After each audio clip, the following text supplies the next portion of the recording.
ஈஸியா ஈஸியா சரி, எல்லாம் கொஞ்சம் ரிலாக்ஸாக உட்காருங்க. இது வந்து I have no PPT presentation, புரியுதுங்களா? No, I don't ask any questions. Just I am going to share you my experience in the journalism field, right? Journalism அப்படிங்கிறத பொறுத்த வரைக்கும் ஓவராலாகவே ரெண்டாக பிரிச்சுருக்கு. ஒன்று பிரிண்ட், இன்னொன்று எலக்ட்ரானிக் மீடியா. பிரிண்ட்டில் பொறுத்த வரைக்கும் நியூஸ் பேப்பர்ஸ், உங்களுக்கு எல்லாத்துக்குமே தெரியும். நியூஸ் பேப்பர்ஸில் there are various positions. Reporter, sub editor, அதுக்கப்புறம் நியூஸ் எடிட்டர். இதெல்லாம் வந்து it will be oriented with the news items.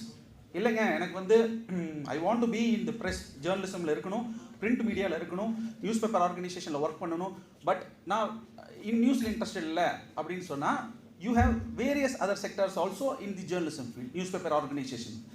Unlike other organisation, news paper ஆர்கனைசேஷன்லேயும் மார்க்கெட்டிங் டிபார்ட்மெண்ட் இருக்கும், அட்மினிஸ்ட்ரேஷன் இருக்கும். So HR department, layout designing, proofreading, அந்த மாதிரி it various, டைவர்ஸ்டாக இருக்கும் நியூஸ் பேப்பர் ஆர்கனைசேஷனில்.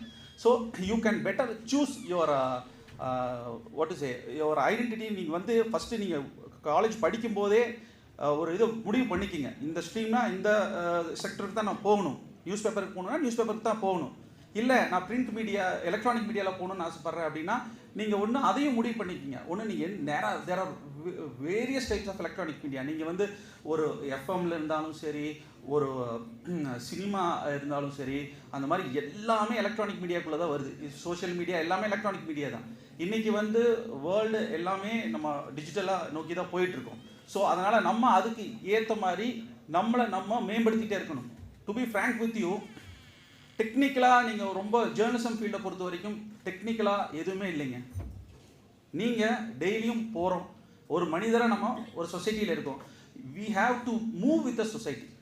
இப்போ நீங்கள் எத்தனை பேர் ஸ்கூலுக்கு கிளம்பி அப்பா அம்மாவோட வருவீங்க, ஸ்கூலில் லேர்ன் பண்ணுவீங்க, முடிச்சோன்னா நேராக வீட்டுக்கு போகிறீங்க. பட் நம்ம சொசைட்டியில் நீங்கள் சந்திக்கக்கூடிய பல நபர்கள் இருக்காங்க. அவங்ககிட்ட நம்ம எத்தனை நேரம் டைம் ஸ்பெண்ட் பண்ணியிருக்கோம்? ஒரு எக்ஸாம்பிள், நம்ம வீட்டுக்கு பால் போட வர்றவங்க, நம்ம வீட்டுக்கு ஹவுஸ் மெய்டாக வர்றவங்க, நம்ம ரெகுலராக அப்பா அம்மா கூட போய் ஒரு ஷாப்புக்கு போவோம், அந்த ஷாப்பு ஓனரு, அங்கே ஒர்க் பண்ணுறவங்க, பஸ்ஸில் ட்ராவல் பண்ணுறோம். அதாவது எங்கே உங்களுக்கு யாருக்கிட்ட இன்ட்ராக்ஷன் பண்ணிங்கனாலும் you will get a information. Information is வெல்த்னு சும்மா சொல்ல.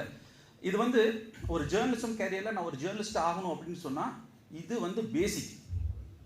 நீங்கள் டெக்னிக்கலாக டெய்லி படிக்கணும் அதெல்லாம் வேண்டாம். ஃபஸ்ட்டு நாட்டுன்றப்ப தெரிஞ்சுக்குங்க. டெய்லி வர்றீங்களா, ஒரு ஒரு குறிப்பிட்ட நேரத்தை you just allocate it for news channels பார்க்கணும். நம்ம ஏன் சொல்கிறேன்னா, நம்ம முதல்ல நம்ம சுற்றி இருக்கிறது என்னென்னு தெரிஞ்சுக்கணும். நீங்கள் வேர்ல்டு வைடு, நேஷனல் வைடு எல்லாம் ரைட்டு, ஸ்டேட் வைடு எல்லாம் ரைட்டு, இதெல்லாம் தாண்டி நம்ம இருக்கிற ஏரியா சுற்றி ஒரு 10 கிலோமீட்டர்ஸ் ரேடியஸ் எடுத்துக்கோங்க. இங்கே என்னென்ன நடக்குது? இன்றைக்கி வேரியஸ் சோஷியல் மீடியா பிளாட்ஃபார்ம்ஸ் வந்துருச்சு.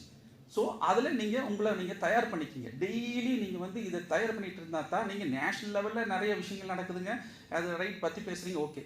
பட் கோயம்புத்தூரில் இன்றைக்கி நீங்கள் இருக்கிற பகுதிக்கு பக்கத்தில் என்ன நடந்திருக்கு, அது எவ்வளவோ இருக்கும், அதை நீங்கள் தெரிஞ்சுக்கிங்க.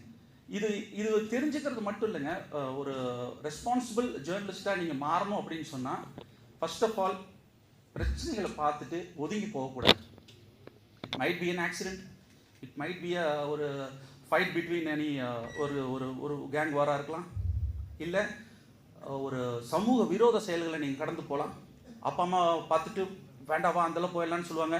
பட் நீங்கள் என்ன சொல்ல வரேன்னா, நீங்கள் you don't want to react to all those things. But அதை நீங்கள் அது பிரச்சனைகளுக்கு ஒரு சொல்யூஷன் கொடுக்கலாம். என்ன மாதிரி தெரியுமா? நீங்கள் டைரெக்டாக அதில் எதுவும் இன்வால்வே ஆக வேண்டியதில்லை. ஒரு பிரச்சனை, ரோடு போகிறீங்க, ஒரு இடத்துல ஒரு சமூக விரோத செயல் இருக்கா, இன்றைக்கி கலெக்டர் ஆஃபீஸ்லேருந்து, கார்பரேஷன் ஆஃபீஸ்லேருந்து, போலீஸ் டிபார்ட்மெண்ட்லேருந்து எல்லாத்துக்கும் they are having numbers. You don't want to mention your name, you don't want to reveal your identity, but you can make a complaint. If you wish, உங்கள் எல்லாத்துக்குமே சொல்கிறேன், you can go and meet the collector, the respected police commissioner, the corporation commissioner. நம்ம தான் நினைக்கிறோம் அவங்களாம் பெரிய. நீங்கள் நாளைக்கு பர்சனலாக சொல்கிறேன், ஒரு விஷயத்துக்கு போய் பார்க்கணும் சார், எங்கள் ஏரியாவில் ஒரே டிராஃபிக் ப்ராப்ளமாக இருக்குது, I need a solution. You can go and meet the police commissioner, he will be very glad. நீங்கள் வந்து ஃபஸ்ட்டு பயத்தெல்லாம் ஜேர்னலிசமாக வர்றீங்கன்னா பயம் இருக்கக்கூடாது. ஒரு ஜேர்னலிஸ்ட் ஆகணும்னா you must be daredevil, bold enough to ask questions to any one. அவர் நீங்கள் prime மினிஸ்டரே கேள்வி கேட்கலாம், பிரசிடென்ட்டை கேள்வி கேட்கலாம், ப்ரெஸ் மீட்டிங் வந்து யார்கிட்ட வேணால் கேள்வி கேட்கலாம். ஸோ அந்த மாதிரி கட்ஸ் உங்களுக்குள்ளே முதல்ல இருக்கணும். அப்போ அதுக்கு பேசிக் என்ன வேணும்னா, சமுதாயத்தில் நடக்கக்கூடிய அநீதிகளை கண்டுட்டு கடந்து போகிற மனப்பான்மை இருந்தால் இந்த துறைக்கு உங்களுக்கு ஆப்டானது இல்லைங்கிறது என்னோட தான். அதுக்காக இந்த துறை இல்லைன்னா ஜேர்னலிஸ்ட்டாக இருக்க முடியாதே தவிர நீங்கள் பேக் அண்ட் ஆஃபீஸில் என்ன வேணால் பண்ணலாம். சார் எனக்கு இது மேலே பேச தெரியாது, எழுத தெரியாது, பட் நான் ஜேர்னலிஸ்ட் ஒரு ஆர்கனைசேஷனில் இருக்கணும்னா நான் சொன்ன மாதிரி இந்த மார்க்கெட்டிங்கில் இருக்கலாம், நீங்கள் பிஆரில் இருக்கலாம், அட்மினில் இருக்கலாம். ஸோ இது எல்லாத்துக்கும் சொல்ல வரது என்னென்னா, பிரச்சனைகளுக்கு தீர்வு காண்றக்கூடிய ஒரு வழிமுறைகளை ஃபஸ்ட்டு இப்போ இருந்தே கற்றுக்குங்க. எதையும் இப்போ நிறைய இப்போ நீங்கள் சொல்கிற மாதிரி ரிப்போர்ட்டர்ஸ் இருப்பாங்க, எங்கள் மாதிரி ரிப்போர்ட்டர்ஸ் பக்கத்தில் யாராச்சும் ஜஸ்ட் கன்வே த மெசேஜ். உங்களால் ஒரு தீர்வு காணக்கூடியது அப்படின்னு சொன்னால் நீங்கள் தான் ஒரு ஜேர்னலிஸ்ட். இன்றைக்கி எல்லாருமே சிட்டிசன் ஜேர்னலிஸ்ட் தான். மொபைல் ஃபோன் கையில் வச்சுருக்கவங்க எல்லாருமே இன்றைக்கி ஜேர்னலிஸ்ட் தான். இன்றைக்கி இன்ஸ்டாகிராம் வந்திருக்கு. இந்த மொபைல் கேட்ஜெட் பொறுத்த வரைக்கும் டெக்னாலஜி, ஹை அண்ட் டெக்னாலஜி, இது இன்றைக்கி இதை பயன்படுத்தி நம்ம வாழ்க்கையில் எவ்வளோ உயரத்துக்கும் போகலாம். நல்லா புரிஞ்சுக்கிடுங்க. They are making lot of revenue. எவ்வளோ பேர் அவ்வளோ வருமானம் ஈட்டிகிட்டு இருக்காங்க